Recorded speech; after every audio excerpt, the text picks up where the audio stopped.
หมายสูงพี่น้องผู้บริหารเขากูเกาะเขานะวันเมื่อไรก็ตกมันอยู่วันที่29 เดือนธันวาคมปี2เอง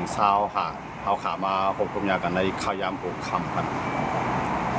วันเมื่อไรก็เอาขามาด้วยข่าวปังซึกการตึกอันเกิดขึ้นอยู่ในเมืองแก้วขาปอทองเมื่อวันที่27 เดือนปี2เอง25ภายดังตับซึกมานและตับซึกเทียนเอาเองไล่ถูกเมืองเขห้องกับอุปโภกันตีควยมินนับตั้งแต่วันที่27 28ต่อบ่ถึง29ในคารัง3 วันก้วยกาบางกลุ่มบอกกำในอันภายซึกมานเลยเทียนเอาเขา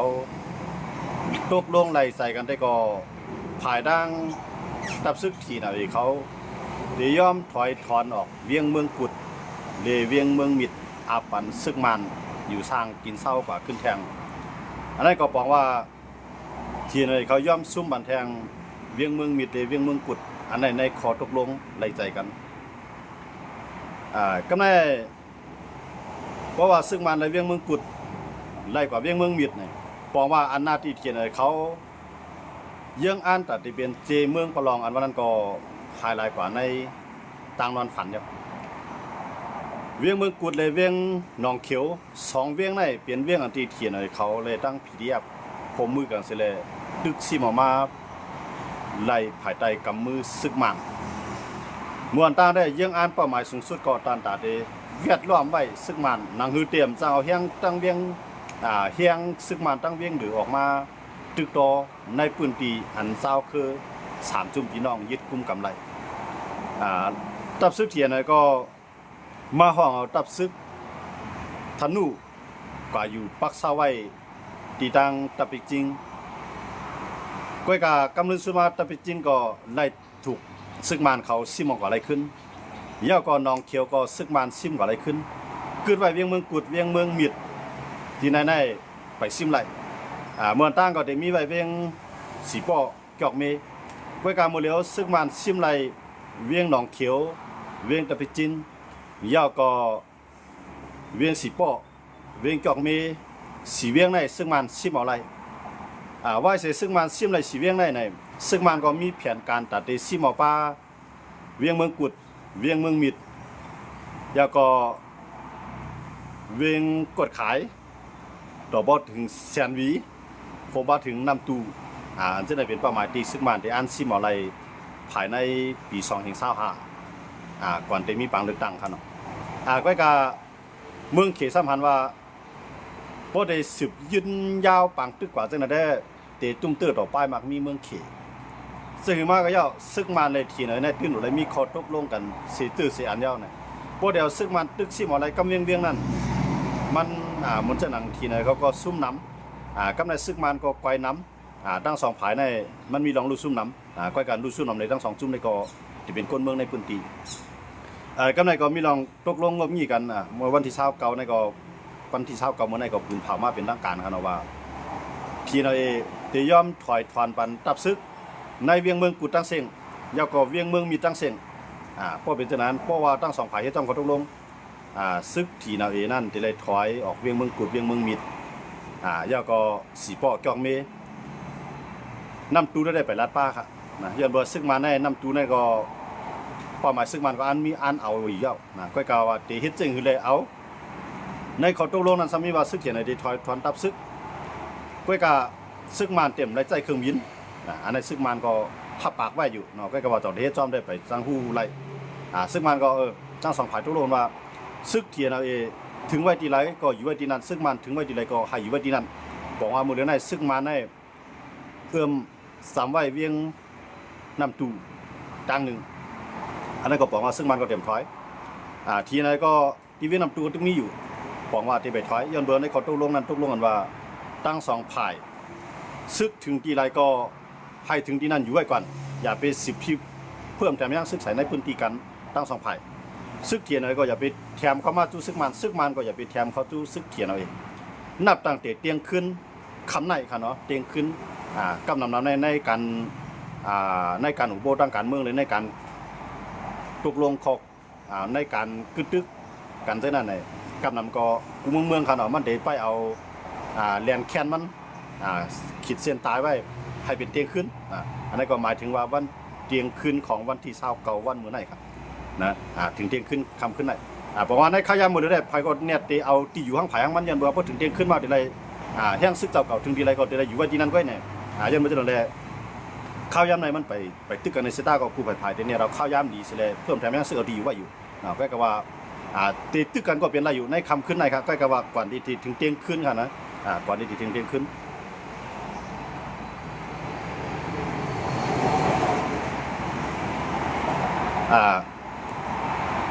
ก่อนที่เที่ยงก่อนที่ถึงเที่ยงคืนคำขึ้นไหนครับเนาะยันว่าจะไหนกำไรเฮาขามาด้วยเนี่ยอันนั้นเฮาขาก็ยามขาดน้ำวิยาวัดที่นั่นที่ก็ตื่นได้เลยถอยออกเวียงเมืองกุดเวียงเมืองมิด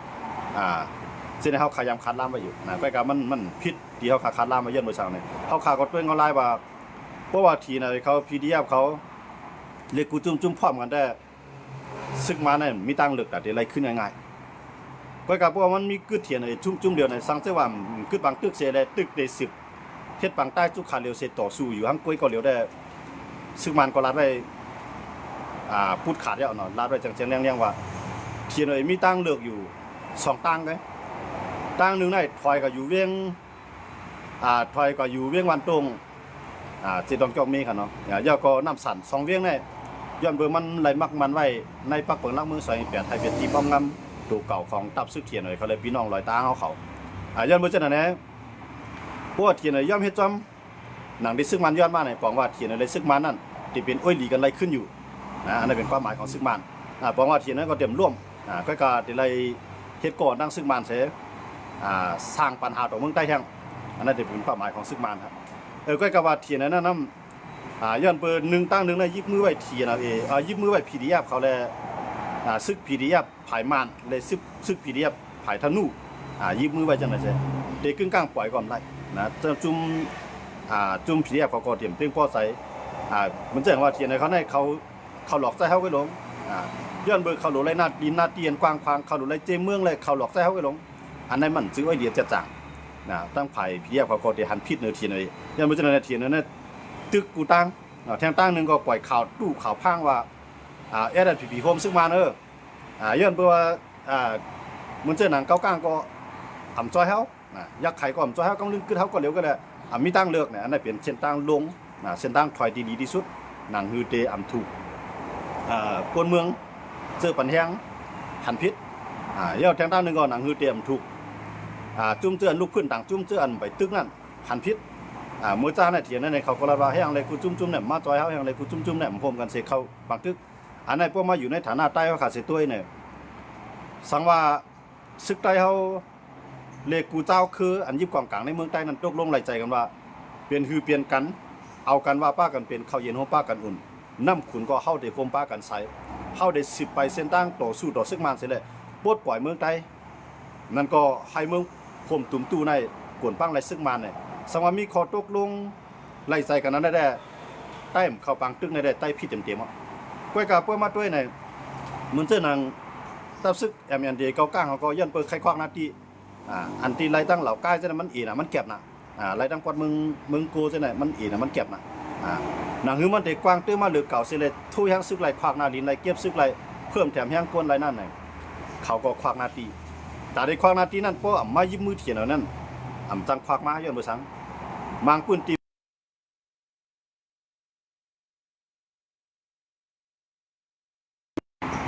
บางปืนตีมันเป็นหน้าที่เถียนเอาเองบางปืนตีซ้ำเป็นหน้าที่ IPP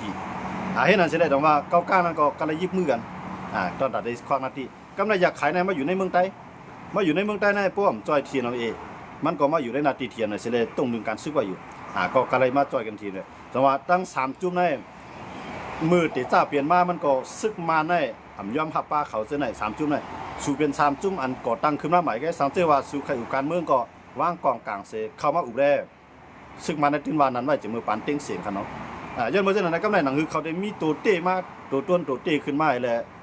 มีอำนาจต่อรองต่อซึกมาแล้วนั่นเนี่ยเขาก็ต้องเลยมายิบมือกันครับบ่เขายิบมือกันนะเนี่ยบ่เขายิบมือนะเขาก็มีเฮียงมาในขยามที่เขามีเฮียงมานั่นเขาก็เข้าจุ่มว่าหยุดเรด อันก่อตั้ง FPNCC เมื่อตั้งในเข้าไ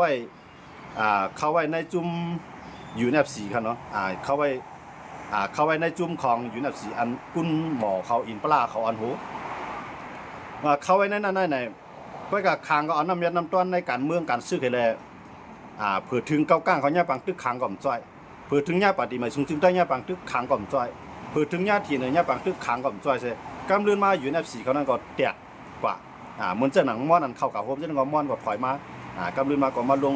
ลายมือเอ็นซีจอม10 จุ่มตั้งอันลงลายมือ10 จุ่มใน10 จุ่มนั่นก็ที่มีสิได้เขาได้นั่นเนาะ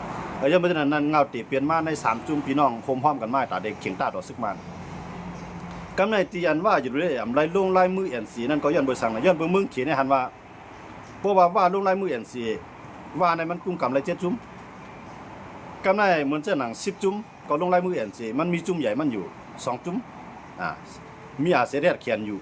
เพราะนั้นเพราะว่าเขามาโฮมแทงในเคียงเจ้าคืนมันได้แก่นเคียงเอาตาได้ต่อรองต่อการเมืองกันซึกต่อซึกมันน่ะเขซ้ำว่าในหลวงลง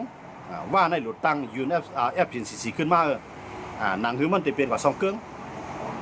เมื่อนั้น UNFC นั่นไปกวายดีครับนะ UNFC นั่นไปกวายก็กำไปกวายสิได้ก็บ่มีแฮงนี่เด้ย่อมมือขำจ้อยกันต่างฝ่ายต่างฮักลังกันนะฮะเนาะก็นั่นเพราะว่าUNFC นั่นอันเกี่ยวออก UNFC ตั้งบ่ได้มันได้เป็นปฏิมาสูงซึ่งได้ครับปฏิมาสูงซึ่งได้เกี่ยวออกมาปุ๊บในปฏิมาสูงซึ่งได้ก็อยู่คมFPNCC อันว่าเขาอันโหกำได้เทียนอะไรก็เกี่ยวออกมาก็อยู่คมจ้อมอันว่าเขาอันโหกำเดินมา UNFC ก็ย่านลูกเดียวไปแล้วอันเป็นคางแข็งอีนั่นก็กะเข้าจ้อมลูกจุ่มFPNCC อันว่าอันโหเฮ็ดอันสิได้ดอกว่ากำเดินสุดมาเนี่ยเอาเข้าเส้นนั้นคมกันแป๊ดตั้งไผ10 จุ่มเลย7 จุ่มนั้นแตกกันแป๊ดเนาะแตกกันไผ7 จุ่มก่อนนี้ตั้งผิด10 จุ่มว่าการลงลายมือ NCA เอางำเหยียนจ้อมานเฮ็ดจ้อมานเฮ็ดก็มันกำในอันว่า UNFC นั่นเอา FPNCC นั่นก็ลาดว่าเฮาในเตโฮมันนักการเมืองในการซึกสังว่าตึกพร้อมกันสังว่าอุการเมืองได้รู้พร้อมกันน่ะมานซ้ำว่าปอสูอุการเมืองเตอำไลอุบในนาม FPNCC ปอสูใครอุการเมืองเตไลอุบในนามจุ่มไผจุ่มมันก็ย้อนเปิ้ FPNCC ในซึกมันยอมรับย้อนบ่มันฝ่ายในการซึกกันเนาะใน7 จุ่มในบอกว่าเขาตกลงว่าการเมืองการซึกกันป้ายว่ามี3อันในเขาได้พร้อมกันมันแข่งกันแนวตั้งNATOครับนะตั้งตะวันตกของยุโรปเขาแข่งกันแนวตั้งนั้นการป้ายมันมีก็โคมันเฮ็ดการเมืองสมาธิคักตอนอุกการเมืองสิได้ตกย้อนต่อสู้กว่านั้นเนี่ยเขาก็ได้ออกเสียงเรียกว่าสิตกย้อนนั่นเป็นคันเขาอุกันไว้กำในการซึกสังเกตว่าซึกมาในอำเฮ็ดจอมขอตกลงซึกมาในอำย่อมอุบสังว่าตึกขึ้นมาให้อยู่ในน้ำ FPNCC เสตึกสังเปลี่ยนเจ้านั้นได้เลยว่าเจ้าเพื่อนมีแค่ต้องซึกมันสูงไว้ก็การซึกมันก็สำคัญมันเปลี่ยนเจ้านั้นเสร็จแล้วว่าสุขเลเจเมืองได้ฮะเพราะสุขเลเจเมืองอย่าไปยุ่งต่างๆอย่าไปยุ่งจ้อมต่างจุ้มเข้าจังเอาลองเจเมืองในมาอุบจ้อมกันนะมาในก็กับอุปางสร้างตั้งห้องปางสร้างเนี่ยเมื่อนั้นแบบนั้นไปกบในปางสร้างห้องเอาว่าได้มาอุตีเก้งตุงฮะเนาะห้องว่าได้มาอุตีเก้งตุงเพราะว่ามาอุตีเก้งตุงก็ในปฏิมาสูงจึงได้เขาเทียนเอาเองเขาละลายจุ้มเนี่ยหันว่าโอ้ว่าในหลักการเมืองต่อซึ่งมันนำผู้ว่าดังนั้นได้เป็นจังมั้งเขาจะนั่นก็ลงไว้บ้างใส่มันก็ในซึ่งมันไว้หลังอุบว่าเย้าในซึ่งมันก็ขึ้นมาห้องเอาวันให้ในขึ้นมาอุบนะวันให้ในก่อนได้มาอุบในมันได้มาอุบดีมวนตั้งในมันได้กับอุบดีคูณลำครับนะกับอุบดีคูณลำเย้ากับอุบดีดองกี้กำลืนมากับอุบันดียันกุ้งเฮ็ดในเส้นหลักอุบกันปะนะเพราะฉะนั้นปฏิมาชูซึ่งได้ก่อนเฮ็ดซ้อมเขาตกลงได้เนี่ยผู้ไผ่ลองไว้บ้างใส่กันมันมีเสลจังว่าFPNCCนั่นเนี่ยมีเอ็นแห้งกว่าเพี้ยนะยันเบอร์อันเขาตกลง3 ข้อเฮ็ดซ้อมนะกำไรไว้จังนั้นเนี่ยปฏิมาชูซึ่งได้เงาหญ้าบางตึกเนาะมือปานเตียงเสียงปี2015เขาเนาะมือพ่องยามันอาจสิได้เขาลงลายมือNCก็เยอะเนาะมืออันกึดตึกกันได้อันตาได้กึดตึกกันได้เขากึดตึกกันเมื่อปี2011ครับตั้งอาจสิได้ขนาดต้องซึ่งมันกึดตึกกันปี2011พอถึงปี2015มาในลงลายมือกึดตึกปัดปืนจึงเมืองห้องว่าNCนั่นนะกึดตึกนี่แหละก็กึดตึกนี่นั่นเนี่ยไตก็พูดขาดกันที่นั่นฮะนะเพราะว่าอาจสิได้กึดบางตึกปี2011ได้แบบว่ามีปัญหาใหญ่เด็ดตึกกันท้องแนวแถวเพราะว่าถึงลงลายมือNCแล้วในก็ในปฏิมาชุมซึ่งใต้เลยตั้งอาเซียนก็เอาแห้งซึ่งในควันตั้งเมืองใต้บ่ของไอ้น้ำแห้งน่ะคางก็ไม่ใจว่ากูอาเซียนก็อยู่ทั้งพุ่นกูกลางก็ไม่ใจว่ากูอาเซียนก็อยู่ทั้งพุ่นก็ในทีนอะไรซ้ำตึกที่ตั้งก่อตั้งขึ้นมาหนังหือเต็มมีนาทีกว้างเมื่อตั้งในมันเปลี่ยนอาเซียนทั้งทีนอะไรเงาตึกกันได้ก็ทีนั้นในตึกแต่นึงมันเปลี่ยนอะไรครับมันตึกจ้าความแห้งมันขึ้นมาขนาดก็ในแอร์ได้ผีมาโฮมจ้า ก็ไปเป๊ะนะแต่ว่ากูภายอ่อนกันเข้ามายันปันแห้งที่หน่อยเสตึกลึบเนาะอันตึกลืมได้สิได้เต้ได้มันเป็นแห้งพีเนาะแห้งพีนี่คืออะไรเนี่ยมันย้อนบ่มันเป็นใต้ดอกใต้ก็ลองนึงไงย้อนบ่มีว่าเขามาป้ายมาในโตต่างมากล้องวันแห้งไงเนี่ยมาในใครสิได้ถอยถึงมื้อแล้วก็สิได้ว่าในข้อตกลงลงในมืออันสีนั้นห้ำไรใส่มักมันป้าห้ำในมีข้อตกลงกันว่าซึกเจ้าคือเฮาซึกใต้เฮาได้ถึงดีแล้วซึ่งมันถึงดีแล้วห้ำได้ตกลงกันไว้สิได้ก็ไปทอมมันนะมาเนาะใครต้มยาต้มเก้าตั้งแต่ที่หูสวนบ่เนาะนะก็สิได้ก็ทอมอายุกำในมาเนาะว่าซึ่งมานำส่วนไพ่ว่า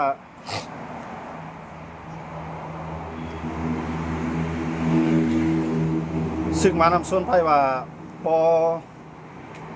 ออาเซียนถอยในอาเซียนมันมาอยู่ในนาทีพีเขา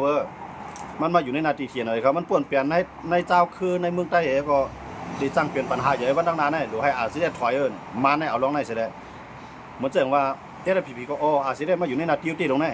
ทีไหนก็ว่าอาเซียนมาอยู่ในนาทีตีลงในที่ในอาเซียนนั้นมันก็อยู่ทั้งเมืองใต้พวกท้องในกว่าแต่เมื่อไรวะเนาะกว่าแต่เมื่อทีไปโปะนะกว่าแต่เมื่อพีไปต้ง1 3 มิลนะเมื่อนั้นย้อนมาจากนั้นนะก็ในอาเซียนนั้นมันเลยต้ง1ไงก็กว่าแห้งหนาลายก็ในมันต้ง1การเมืองนอกเมืองป้าเหมือนจะหนังกว่ายันกรุงในกว่าในปีโตในกาฮบทบพ้องต่างน้องเมืองต่างเมืองไงก็ในเขตในก็อาเซียนมันมีตั้งหลังมันติดอยู่แห้งเลยมันมาหมอกกันได้คนเมืองในก็ปันแห้งมากที่ไหนเนี่ยขี่ก็สนใจมากค่ะนะมดต้านในขี่เด่มสนใจครับนะว่าหลังมากขี่ในจ่องใครสนใจว่าเมื่ออาจจะได้ในตึกกับนั่งขี่เนี่ยเขาแห้งเลยก็เนี่ยอาจจะได้ก็แห้งมันร่วมเนาะซ้ำคนเมืองควันใส่ดิ๊กปันแห้งดิ๊กเดียวก็ในขี่ในก็หันว่าเขากลางหรือจ้อยว่าหรือจ้อยกูจุ่มหรือจ้อยว่าเนี่ยป้าดังซึกมากอ่ะจ้อยกำลังชุดมาในลืมอาจจะได้ออกไรอันนั้นคารัดในตีมาที่เปลี่ยนว่าในตับซึกใต้พูดขาดกันกว่าครับเนาะก็ในเว้ยนะในใต้เขาพูดขาดกันกว่ายาวเนี่ยว่าก็เลยนาตีกวางมายันบอกว่าเขามาจอยดีเขาน่ะเมื่อนั้นในแอปพินซีในมาใจตื้อไรก็มือเสียเลยเจ้าคือในเมืองเขาตึกกันนั้นแอปพินซีอยู่ในน้ำแอปพินซีตึกก็ว่าไรเขาเนาะยันเบิกกูไผ่มาเกี่ยวข้องว่าได้บางตึกกันไหนครับเนาะแต่ว่าให้ได้อาจจะในซุ่มการซึกบางตึกกว่าทั้งเมืองไต้ปอของเมืองไต้ปอจานก็ซุ่มกว่าหลายจีเวียงค่ะเนาะอันนี้เขาค่ะเอาเป็นตอนสอนก็เนาะเขาว่าตั้งหลังนี่มันกี่ขาแล้วก็ตั้งนาได้กี่ขาแล้วก็ในบนตึกกันแห้งเนาะเนี่ยก็ในวายเสียนั่นในพีนั่นก็ดูบาเสียได้นะเป้าหมายสังว่าซึกมาในที่ไหนเขาก้างเขาอยากขายห้ามได้ตึกกันเปลี่ยนปังตึก1/2นั่นทางได้ปังตึกเสียได้อะไรตั้งพีเนี่ยมันได้ล่ามถึงเมืองปั่นได้ล่ามถึงเกียงต้องได้ล่ามถึงเกียงต้องทางนู้นก่อนขนาดของมันบูรามมาถึงทางเจ้าขวางโตใช่ไหมลกจากเมืองเปียงเลยมาถึงเมื่อขนาดทั้งทุ่งพง